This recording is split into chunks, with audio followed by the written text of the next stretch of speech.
Alors, on accueille notre papa, c'est ça, voilà. Il est là, suñu papa Nicolas Cissé. Hein? Bonjour tonton, bonjour papa. Bonjour fiston. Comment allez-vous? Et vous-même? Ça va très bien tonton. Bonjour fiston. Bonjour. Et puis père dafa bu day dégager toujours feeling bi quoi. mais papa man pour man sama papa moo fi ëpp feeling quoi fii Sénégal ah regarde ah bonjour papa. Merci bonjour fiston. yéen a am feeling. waaw ñu ngi apprécier seen émission. merci papa. parce que ñuy dem fépp. te yéen a ngi dimbali xale yi. waaw ñii ñooy Sénégal. wallaahi parce que ñii ñooy liggéey ak seen i loxo. oui dafa am importance. super dafa am importance. alors pourquoi ñu lay woowee Sawalo.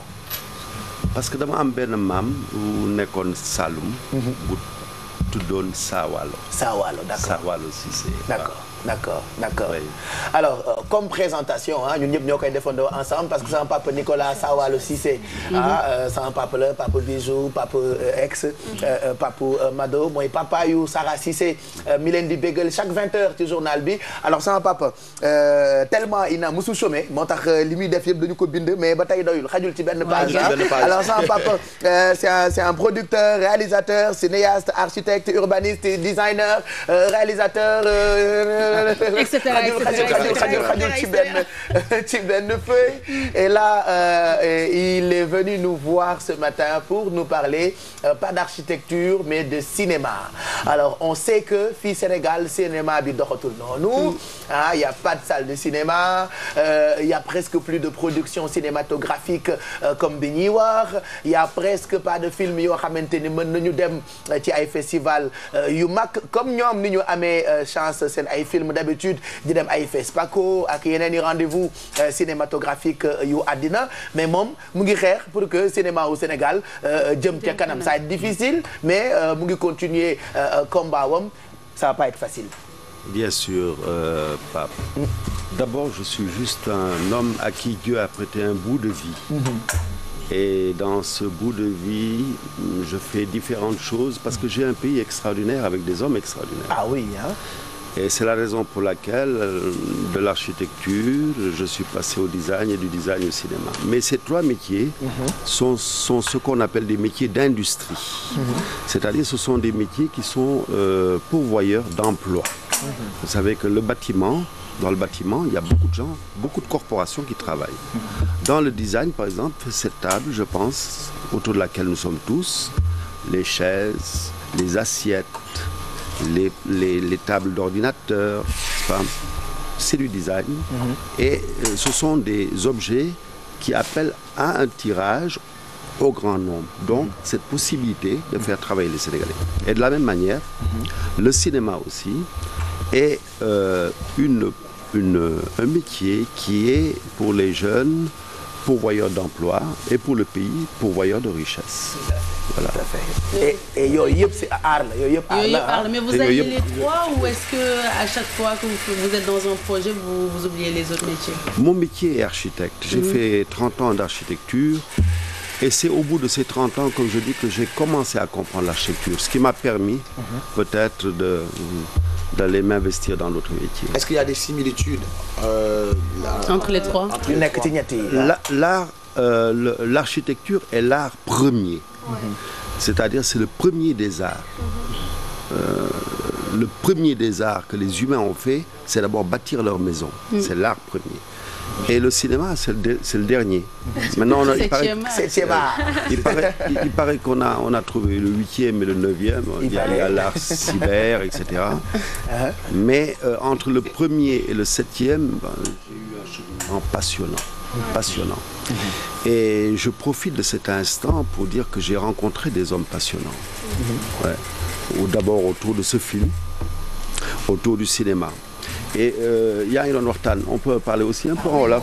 man moom a gën a la parce que c'est la matinale des Sénégalais pour que tout le monde mën a profito ci xam-xam bi nga xamante ni suñu papa am na ko muy Nicolas Sawalo Cissé tey daf ñuy wax film bu mujj bi nga xamante ni def na ko donc lan nga bëggoon wax. waaw xam nga làmb. mooy suñu sport national. mi ngi suñu xol ñun ñëpp. mais il faut aussi que xale yi fàttaliku ne am na ñeneen héros. héros yi dañuy bari fii. te dañ leen xaw a fàtte. moo tax may profiter ci émission bi pour waxtaan ci yenn héros yooyu. yoo xam ne ñi ngi fi te demaguñu. ku mel ni Serigne Ndiaye Gonzalez. dañ ko fàtte. ku mel ni Line Senghor. liberté 1 liberté 2 n'est-ce pas. mi ngi fii bu ñu ko fàtte. parce que moom moo tourné ak Iba Gueye est-ce que xamoon ngeen Iba Gueye. Iba Gueye xam nga soo xoolee xale Sénégal yi ñoom ñëpp a taaru tabarfakal la rafet. mais man bi ma nekkee xale nekk lycée Vanvo dama doon daw. pour dem xool Iba Gueye. moo doon doomu Lamine Gueye. doomu Lamine Gueye la président. te tubaab à époque boobu. Dakar tubaab yëpp ñoo faawoon Iba Gueye. ci sañse ci lépp. ci sañse ci élégance. ci mën a wax. ci mën a jouer comme nu ko mel nii rek ah. non enfin bon. ensuite am na kenn koo xam ne tamit bu ñu ko fàtte c'est Aneth Maïderneville bien sûr. am na koo xam ne il est encore vivant je l'ai appris hier il n'est pas dans le cinéma. mais suñuy wax tey école de médecine du Sénégal mooy Marc Sankalé. C'est son propre neveu qui me l'a rappelé hier. Ces gens-là doivent être remis. dañu leen war a tegaat parce que mooy seen fierté. bu ñu xaar bu ñu fi jógee ñu di ko def. exactement ci biñ koy dund. c'est vrai que fii en général dañuy bàyyi ba nga jógee fii ñu lay tuddee ay rues di organiser ay journées. voilà et puis bon ngeen baal ba ci fàtte bi aussi parce que am na yeneen ak yeneen. mais j'ai cité ces quelques noms. pour ñu xam ne nit ñooñu vraiment ils ont participé à l'histoire du Sénégal. absolument. ci wàllu film tey bu ñuy xool film comme xaalis bu bëri la laaj pour ñu tourner ko. te gis nañ ne fi mu toll nii amuñu pour ñu ko mënee seetaan tey te gis nañ ne quand même yaa ngi tourner ce film alors film boobu bu génnee ñun nag la ñu mën a def pour seetaan ko. voilà donc cinéma soo gisee réewu tubaab bi muy États-Unis muy France Espagne ak yooyu nit ñi fonkee cinéma c'est-à-dire seen digg bopp lañ ko teg. parce que cinéma bi moo leen di indil xaalis. mais cinéma bi su fekkee ne bëgg nañu excusez-moi mademoiselle su fekkee ne bëgg nañu wala lii te jaay ko dañu koy dugal ci cinéma bi ñëpp xam na ni ne James Bond jaay na fi ay montre yu jaay na fi ay oto yu dul jeex yaa ngi dégg donc dañuy xam ne non seulement mooy industrie numéro 1 mais dañu ko protéger teg ay espion yoo xam ne espion yooyu dañu téye cinéma bi parce que bëgguñu jëm fenn ba noppi nag dañ ci fiir kenn du laal mbaadu yow mën nga laal leneen mais doo laal cinéma loolu nga bëggoon indi Sénégal mbaadu mooy déclic bi nga xamante ni moo la dugal ci cinéma li ma dugal ci cinéma ñaari affaire ma fi nekk d'abord xale Sénégal yi dañu mën a liggéey dëgg la man mi nga xam ne man maay seen baay ci film bi d'abord maa ngi profité pour gërëm waa Mbëbës parce que ci bërëb bi nga xam ne on considère que bërëb mooy bi gën a jafe liggéey ay xale yu ndaw ñu ngi fay daan seen doole ay mag ñoo fay daan seen doole donc déjà ci biir cinéma bi il faut comprendre que xale yi nekk Sénégal yëpp mën nañu liggéey parce que cinéma mooy tontine bi gën a rafet ci tontine bi gën a am barke ci tontine lu tax je veux m'exprimer waaw su fekkee ne tey ci dëkk yëpp am na Kaolack Ziguinchor Ngaye Mékhé Saint-Louis am na ñaari cinéma du dëgg man ma fas yéene jël sama ñaari téeméer yow film bi nga génnee ma dugal ko ci dëggal ma rek yow nga dugal sa morom dugal keneen dugal mu daal di def recette 15 millions de Sénégalais multipliés par 1000 francs on est déjà 1 milliard 500 000 francs il faut imaginer comme que cinéma mënul loo def film sans faire travailler au moins 400 personnes xaalis bi day delluwaat ci xale yi te xale yi en fait il faudrait que ñu commencer liggéey ci biir dëkk bi c'est plus possible mënatuñu bàyyi parole bi uniquement ak politique yi xale yi dañu war a liggéey te liggéey fii la nekk fii ak fii. Et puis ensuite am na beneen enseignement boo xam ne tey dañ ko war a wax. c'est que Sénégal dëkku xam-xam la. Sénégal dëkku xam-xam la. mag yi fi jaar moom la ñuy bàyyi. muy ñi ko jàng ci nasaraan bi wala ñi ko jàng ci alxuraan bi.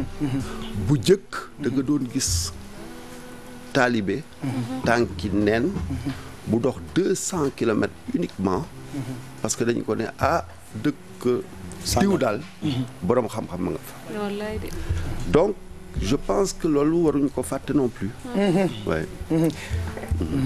ñu mel ni père ñu mel ni Nicolas Sawalo Cissé di suñu papa di réalisateur di architecte taax yu bëri ci dëkk bi moom moo ko tabax waaye cinéma yu film yi fi gën yu baax yi boo xoolee ba ca biir loxoom ma nga ca man quand je le vois parler su ma la gisee ngay wax damay gis amour bi nga am ci Sénégal te li ñu koy gis léegi bëriwul ay borom xam-xam yu mel ni moom toog bu ñu dee wax ngay sentir amour bi ñu am ci Sénégal.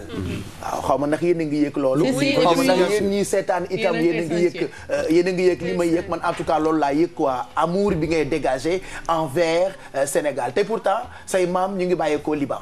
Absolument sama yaay libanaise la en fait mën naa ne sax bàyyi ko ñu Liban parce que sama yaay xam nga libanais yi dañu doon jóge Liban c'est la Phénicie. Donc sama côté yaay man Amérique latine la ñu nekkoon au début du siècle.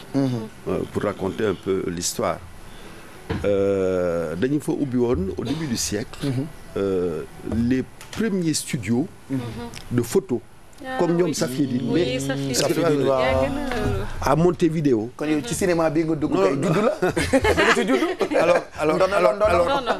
alors sama maam boobu. kii Sara la tuddoon. moom nga tuddee Sara Cissé sa doom. Sara Cissé d'accord ok. alors moom moo perte kii waajuram yi ci benn accident mu dal di jël kii nu mu tuddati rakkam bu ndaw bi. ñaari rakkam di dellu Liban. C'était je crois en 1914 voilà. En tous les cas mu am fii Dakar benn épidémie de peste. Donc naaru Beyrouth yi nag amatuñu woon jabar ñu taxaw xaar xam ne bato bi day jaar. ñu wàccee dafa nekk di takk leen quoi noonu la toogee Sénégal. kooku mooy sama côté. ci sa côté yaay. sama côté yaay. D'accord. Mais en parlant de cinéma Mbëbës film bi biir Mbëbës la ñu ko tourné. Absolument. te Mbëbës ñun dem nañ fa reportage par exemple li ñu fa def matul 2 heures de temps finalement ay jet de pierre moo ñu fa génnee. Et y a des gars qui ont pu calmer pendant 1 mois et demi je pense ngeen nekk di tourner Mbëbës comment ça a été possible. Mbëbës bërëb la bu am jom. te soo fay dugg da nga fay teeylu. lii tubaab di ooyee humilité. parce que da nga fay fekk benn xale bu am juróom-ñaari at. nekk ci poubelle bi. di fouiller pour am lu mu dundee. mais il faut ma yëgal leen Mbëbës richesse la alal la c'est-à-dire que soo laajee réewu tubaab yi lan mooy alal dëgg ñu ni la poubelle. Poubelle alal bu mag a mag parce que mën nga ci génnee sa énergie mën nga ci génnee sa terreau pour sa jardin. mën nga recycler soo commencé trier moo tax ñuy wax affaire poubelle intelligente. soo commencé trier poubelle bi rek diñ ci gis ay forme. ci biir alal boobu nag ñaari voie moo ci am. benn bi di nga seetal sa dëkk parce que da nga trier poubelle bi xam fi mu war a jëm. da ngay seetal sa dëkk. Deuxièmement da nga ciy génnee dividende. da nga ciy génnee xaalis. Donc ñi ma gis Mbëbës maa ngi profiter pour remercier leen. Ils m'ont très bien reçu. D'ailleurs dañuy dem Mbëbës waaw très bien reçu dañuy dem Mbëbës. dañuy ne man maay seen papa foofu. yaay papa waa Mbëbës man maay papa waa Mbëbës. voilà Nicolas Sawalo Cissé moom nag di cinéaste def film boo xamante ni ñu ngi ko tuddee Mbëbës le terreau de l'espoir c'est ça ce court métrage bu njëkk yaa ngi ko génnee en 2010 defe naa Bliss Ndiaye. Exactement. C'est ça, hein? C'est tout à fait ça. Peut-être qu'on n'aura pas assez de temps pour parler de ça parce que actualité bi mooy Mbëbës le terreau de l'espoir. dañ leen di woon juste extrait et puis bu ñu dellu si waatee waxtaan ci permettre leen yéen tamit ngeen am benn idée ci li nga xamante ni moom la réalisé actuellement mu ngi def tabac bu yàggul yaa ngi woon Grand Théâtre et am na yeneen ni événement yu ñu prévoir ak Nicolas Sawalo Cissé. Regardez extrait Mbëbës le taureau de l'espoir.